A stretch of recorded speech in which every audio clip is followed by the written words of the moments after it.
네, 현재 시간 2시 27분 지나고 있습니다. 갑자기 또 삼천당 제약의 주가가 크게 오르고 있습니다. 전일부터 소식이 나오면서 투자자들의 관심을 끌고 있는데요. 갑자기 두 자릿수의 상승 보여주면서 현재 구간 13% 넘는 급등 13만 8천 원에서 움직이고 있습니다. 왜 삼천당 제약이 오를까? 이 종목에 대한 이야기는 잠시 후 시선주 시간에 이창진 앵커가 직접 다뤄드릴 겁니다. 조금만 기다려주시고요. 오늘은 베스트 드라이버를 만나서 또 버스를 타봐야겠죠. 김준호 매니저 함께하겠습니다. 어서 오세요. 반갑습니다. 네, 반갑습니다. 네. 시장에서 또 자동차, 현대차가 맞습니다. 또 한 번 신고가를 경신했어요. 저희가 전에 아직 안 간 종목이라고 하긴 그렇지만 소개 안 해드린 종목이 있다면서 현대차를 발굴해 봤는데 저희 또 포트 안에는 기아가 이미 있었잖아요. 맞습니다. 어제 제가 이제 무거운 현대차를 좀 말씀드렸는데 네. 오늘 시장 대비 정강 후약 장세임에도 불구하고 장중에 한 4% 정도 반등 나와줬고 지난주 월요일 날 제가 빨간 버스로 소개해드렸던 기아도 지금 목표가 한호가 남겨놓은 상태에서 좀 강한 시세가 좀 분출이 됐습니다. 그래서 제가 1차 목표가를 13만 4천 원을 말씀드렸는데 오늘 장중에 13만 3,300 3,900원까지 상승 흐름이 나와주면서 네. 한호가를 남겨놓고 목표가를 터치를 못했어요. 그래서 결국에 지금도 오늘도 좀 강한 모습 보여주고 있는데 저는 당연히 기아와 현대가 직전 고점을 돌파하고 또 밸류업 프로그램뿐만 아니라 올해 2분기의 매출 성장이 더욱더 기대가 된다. 결국 자동차 부품 섹터들이 상승 흐름이 나주는 이유도 결국 현대차 그룹의 어떤 자동차 판매량이 급증하고 있고 올해 하반기가 더욱더 기대가 되는 거기 때문에 결국 중심이 될 수 있는 기아는 앞으로 더 상승 여력이 남아있다라는 관점에서 2차 목표가를 좀 상향 교체해 드리도록 하겠습니다. 그래서 2차 목표가를 14만 7천 원으로 2차 목표가를 설정하고 익절 라인 때는 12만 3,500원을 말씀드리도록 하겠습니다. 축하드립니다. 1차 목표가 아쉽게 한호가로 좀 닿지 못했는데요. 다로 올라갈 수 있다는 생각이 들어서 2차로 목표가를 다시 한번 제시해 드렸습니다. 기아 소개해 드렸고요. 오늘은 또 어떤 버스를 타봐야 될지 지금 시장 상황은 어떻습니까? 시장 상황 자체가 네. 사실상 지금 종목 장세가 좀 심화되고 있는 모습이에요. 그러니까 섹터에서 예전처럼 다 같이 올라가기보다는 좀 내용이 있거나 아니면 모멘텀이 있는 종목들 안에서만 상승 흐름이 나와주고 있는 종목 장세가 심화되고 있는 시장이다. 그러다 보니까 시장 자체는 좀 난이도가 있는 시장이라고 좀 판단이 돼요. 그래서 네. 전 섹터, 전 업종 아니면 업종별로 올라가는 게 아니고 특정 종목들. 지금 이제 바이오 섹터 안에서도 삼천당 제약 외에는 특별하게 올라가는 종목들이 없고 또 그리고 반도체 섹터 안에서는 이소페타시스 외에는 전반적으로 조정 흐름이 나와주고 있는 시장이다 보니까 어려울 수밖에 없는 시장이다. 그럴 때일수록 우리가 확실하고 또 성장이 뒷받침되는 또 그리고 모멘텀과 펀더멘털이 뒷받침되는 종목들을 잘 접근한다고 했을 때는 오히려 지금 같은 시장이 오히려 더 기회가 될 수 있다라는 관점에서 수입버스에서 소개해드린 종목들 잘 유심히 보셨으면 좋겠습니다. 지금은 뭔가 테마와 업종을 따라가기보다는 종목을 잘 선별해야 된다라는 이야기였습니다. 그래서 오늘도 저희가 선별해서 골라드릴게요. 두 가지 버스 준비되어 있고요. 그중에 첫 번째 수입버스, 빨간색, 파란색, 초록색 어느 노선의 버스 탑승해볼까요? 오늘 첫 번째로 탈 버스는요. 네. 시내버스, 파랑버스를 한번 타보겠습니다. 중기적으로 또 안정적인 수익을 내볼 수 있는 파란 시내버스 탑승을 해보겠습니다. 마을들을 또 거쳐봐야 되는데요. 지금 눈에 띄는 마을 있습니까? 눈에 띄는 마을은 뭐 전력 설비 마을이 있고요. 네. 그리고 이제 태왕강 마을, 원전 마을이 있는데 오늘 한번 ESS 마을로 한번 떠나보도록 하겠습니다. 전체적으로는 이제 에너지 마을인데 그 안에서 ESS 에너지 저장 장치 마을로 가보겠습니다. 네. 굳이 이 키워드를 꼽은 이유가 있을까요? 키워드를 꼽은 이유가 우리가 지금 최적의 에너지원을 찾는 전력원을 찾기에 어떤 시장에 관심이 쏠려 있는 상태잖아요. 그래서 어떤 날은 원전이 강하고 어떤 날은 풍력, 어떤 날은 태양광 돌아가면서 반등 나와주고 있는데 지금 이제 시장 참여자들의 시각이 탈탄소가 되기 전에 일단 만들어져 있는 전기라도 100%를 활용하자라는 시각이 더욱더 커지고 있어요. 그러다 보니까 뭐 변압기라든지 또 스마트 그리드, 또 ESS, 그 에너지를 저장하는 ESS에 대한 관심은 앞으로도 지속될 수밖에 없다라고 보고 있습니다. 그래서 제가 이제 5월 달에도 ESS 관련 종목들 많이 소개해드렸는데 또 시장 여파로 충분한 조정 흐름이 나와줬고 가격적인 매력이 좀 있다라고 판단돼서 오랜만에 ESS를 가져와 봤습니다. 저희가 한번 공략을 했고 수익을 내본 적이 있는데 다시 그 이후에 주가가 살짝 내려와서 맞습니다. 매수 기회가 도래한 것 같다라는 판단이었습니다. 과연 에너지 저장 장치 마을로 어떤 버스 가볼까요? 버스 번호 공개해 주시죠. 네, 버스 번호는요. 130660번 버스를 타고 떠나보겠습니다. 130660번 버스. 시장에서 좀 잘 알고 있는 버스입니까? 네, 바로 한전산업이라는 버스고요. 사실 5월 8일 날 가장 바닥 국면에서 수입 버스에서 소개해드렸고 한 달 동안 거의 70% 이상의 수익이 났었었는데 제가 또 자랑을 못하는 성격이라 말을 못했어요. 그래서 1차 목표가 돌파하고 그 이후로 말씀을 안 드렸었는데 네. 아무튼 한 달 동안 70% 상승이 나와줬고 그 이후에 어느 정도 차익 매물이 좀 출회된 상태이다 보니까 다시 한번 우리가 한전산업을 볼 필요가 있다라는 관점에서 좀 가져와 봤습니다. 최근에 한국전력, 한전의 어떤 행보가 굉장히 눈부신데 인도네시아와도 41조 규모의 또 이제 송전망 구축 관련된 MOU를 체결했습니다. 그래서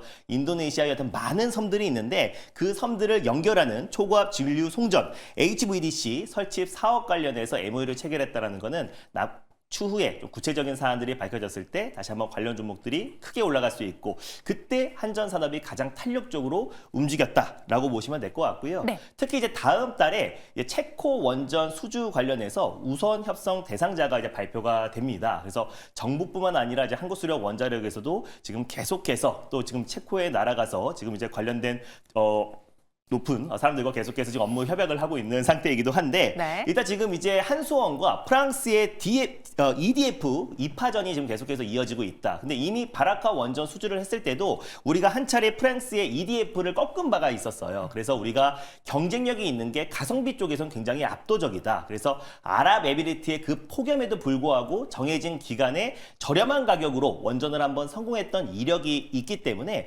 이번에도 체코 원전 수주에 대한 가능성이 굉장히 좀 높아지고 있는 시점이다라고 보시면 될 것 같고요. 그 외에도 지금 한전산업 같은 경우는 신재생 에너지 또 그리고 ESS 사업을 담당하고 있는 기업이고 국내 화력발전 연료 정비 관련해서 운전 분야 80%를 차지하고 있는 기업이고 또 정비를 담당하고 있는 기업이다 보니까 이번에 체코 원전 수주뿐만 아니라 삼성에도 통합형 ESS를 공급하고 있기 때문에 ESS 하나만 본다고 하더라도 추가적인 상승 여력이 충분하다는 관점에서 한전산업을 들고 와봤습니다. 원전 그리고 ESS 두 가지 포인트를 갖고 있습니다. 오늘 장의 상승 또 전거래일의 경우에는 하락을 보여줬는데요. 네. 다시 그 하락을 되돌리고 있는 현재 구간 따라 붙는다면 어디까지 볼 수 있을까요? 가격 전략 세워보도록 하죠. 일단 한전산업 같은 경우는 네. 현재가에 일단 매수를 하셨으면 좋겠고요. 그리고 1차 목표가 같은 경우는 일단 14,200원으로 설정을 한번 해보겠고 손절 라인 때는 1,900원을 말씀드려보도록 하겠습니다. 네, 손절가 1,900원, 목표 주가는 14,200원 제시해 드렸습니다. 이렇게 첫 번째 수익 버스는 한전산업으로 탑승을 해봤어요. 저희 시청자분 중에 한 분이 네. 김준호 매니저님의 이야기를 들으면서 위로를 받고 있다라고 말씀을 해주셨어요. 아마 이 종목별 장세에서 좀 다 힘들 수 있다라는 맞습니다. 그 말이 멘트가 마음에 와닿으셨나 봐요. 사실 지금 코스닥에서 1000개 가까운 종목들이 빠지고 있어요. 그리고 4일 동안 정강 후약 장세가 계속 이어지다 보니까 시장 자체만 종가 기준으로 봤을 때는 얼마 안 빠진 것 같지만 고점 대비 계속 1% 이상의 하락이 나와주고 있는 거나 마찬가지입니다. 그래서 특정 종목에도 수급 쏠림이 심하고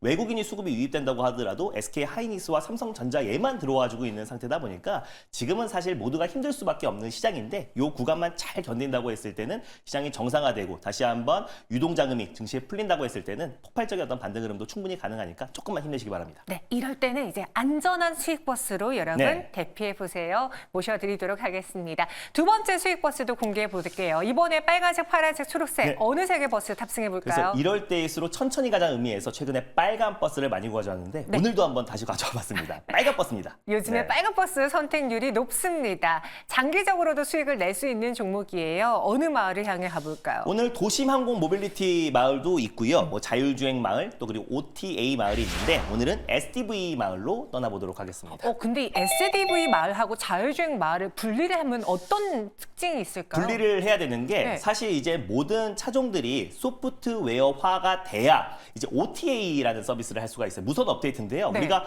휴대폰을 사용할 때 자동적으로 무선 업데이트가 되면서 뭐 다양한 버그들이 고쳐지고 새로운 기능들이 탑재가 되잖아요. 마찬가지로 자동차가 결국에 소프트웨어가 돼야 결국 이제 무선 업데이트 서비스가 되고 그 이후에 이제 자율주행으로 가는 거다. 그래서 현대차가 2025년까지 전 차종을 SDV 전환을 하겠다라고 여러 차례 신년사에서 공표를 한 상태이다 보니까 우리가 SDV 관련된 종목들은 2025년까지는 최소한 성장이 담보되어 준비되어 있기 때문에 관련된 종목들을 관심 있게 보자는 의미에서 SDV 말을 한번 들고 와봤습니다. 그러니까 자동적으로 우리 스마트폰의 경우에도 업그레이드가 맞습니다. 되는 것처럼 나중에는 자동차도 업그레이드가 되면서 자율주행의 그 기술을 맞습니다. 알아서 탑재해 줄 수 있고 또 거기에 대응할 수 있는 기술력이 들어가 줘야 되는데요. 그럼 이 SDV 마을에 향할 때 어떤 버스를 타고 가는 게 좋을지 버스 번호 공개해 볼게요. 네, 오늘의 버스 번호는 307950 버스를 타고 떠나보겠습니다. 오늘의 버스 번호 빨간색 버스는 307950번 버스입니다. 바로 공개해 주시죠. 현대오토 에버인데요. 제가 원고를 보내고 나서 오늘 방송에서 많이 나오더라고요. 많이 나왔어요. 근데 많이 나올 수밖에 없는 게 제가 자동차 이제 부품 섹터들이 좀 큰 폭의 상승 흐름이 나와줬잖아요. 그래서 그 다음에 어떤 바톤을 이어받을 수밖에 없는 거는 결국 소프트웨어 기업이고 정의선 이제 현대차 그룹 회장도 신년사에서 몇 년째 현대차는 앞으로 자동차를 생산하는 기업이 아니라 소프트웨어 기업이다라고 계속해서 언급을 했습니다. 그러니까 한마디로 현대오토 에버 같은 경우는 앞으로 현대차의 어떤 미래 성장 동력 그리고 이제 미래 먹거리를 책임지는 기업이라 보시면 될 것 같아요. 그래서 사실상 현대차의 소프트웨어 기업 중에서 유일하게 상장되어 있는 기업은 현대오토 에버고 또 이제 에이다스에 들어가는 또 소프트웨어를 공급하고 있는 기업이 현대오토 에버니까 결국 자율주행 관련된 수혜 섹터이기도 하다. 그래서 간밤에 지금 테슬라가 5% 정도 올랐잖아요. 네. 또 상하이에서 FSD 관련된 시험 승인이 났다는 얘기가 나와주면서 결국 반 테슬라 진영에선 현대차도 미래 모빌리티 쪽에 굉장히 지금 속도를 내고 있는 상황이다 보니까 현대오토에버가 그런 부분에서도 충분히 수혜를 받을 수 있다라고 좀 보고 있고요. 뭐 스마트 팩토리라든지 또 로보틱스 같은 사업도 영위하고 있는데 결국엔 소프트웨어 기업들이 수혜를 받을 수밖에 없다라고 좀 보고 있습니다. 그래서 장기적으로 저는 현대오토에버의 지금 주가 가치가 굉장히 저렴하고 좀 싸다라고 좀 판단되고 있기 때문에 장기적으로 특히 2025년까지 매력적이고요. 또 그 외적으로 본다고 하더라도 또 현대오토에버가 최근에 또 이제 구본무 구본무 회장이 지금 최근에 뭐 위독설이 돌고 있는 상태잖아요. 네, 그래서 지배구조 재편 기대감으로 또 시총이 작은 현대오토에버가 개별적인 모멘텀으로도 충분히 올라갈 수 있다는 판단에 두 번째 버스로 들고 와봤습니다. 그 정문구 정문구, 명예회장님의 네, 위독설 네. 네, 맞습니다. 지금 잘 이제 건강하게 잘못 말했어요. 잘못 말했어요. 네. 네, 죄송합니다. 그럼 이 현대오토에버 네. 오늘 방송 중에 좀 많이 언급이 됐습니다. 그만큼 매력적이다라고 말씀해 주셨는데요. 가격 전략 우리 빨간 버스니까 좀 멀리 봐도 될까요? 네, 멀리 봐도 좋을 것 같고 장기적으로 봐도 나쁘지 않을 것이다라고 좀 보고 있습니다. 그래서 매수가는 현재가로 잡고 대응하셨으면 좋겠고요. 그리고 1차 목표가는 17만 7천 원을 잡고 대응하시고 손절 라인 때는 13만 7천 원을 말씀드려보도록 하겠습니다. 네, 17만 7천 원의 목표가 제시해 드렸습니다. 네. 이렇게 오늘도 두 가지 수익 버스를 공개해 봤고요. 그 외에 김준호 매니저를 만날 수 있는 시간 어디서 만나볼 수 있을까요? 최근에 이제 공개 방송에서 소개해드렸던 종목들이 연이어서 상승 랠리가 나와주고 있어요. 전일도 이제 선진뷰티 사이언스를 말씀드렸는데 오늘 하루 만에 13% 상승 흐름이 나와줬습니다. 네. 그래서 선진뷰티 사이언스와 함께 볼 화장품 관련 섹터와 또 그리고 자율주행 관련된 종목들 그리고 이번 주에 시장을 주도할 수 있는 핵심 종목들 짚어드릴 거니까 장 끝나고 오후 4시에 많은 참여 부탁드리겠습니다. 네, 화장품 그리고 자율주행 테마 궁금하셨다면요. 네. 오늘 또 무료 방송에서 직접 들어가 보세요. 저희는 여기서 인사드리겠습니다. 고맙습니다. 감사합니다.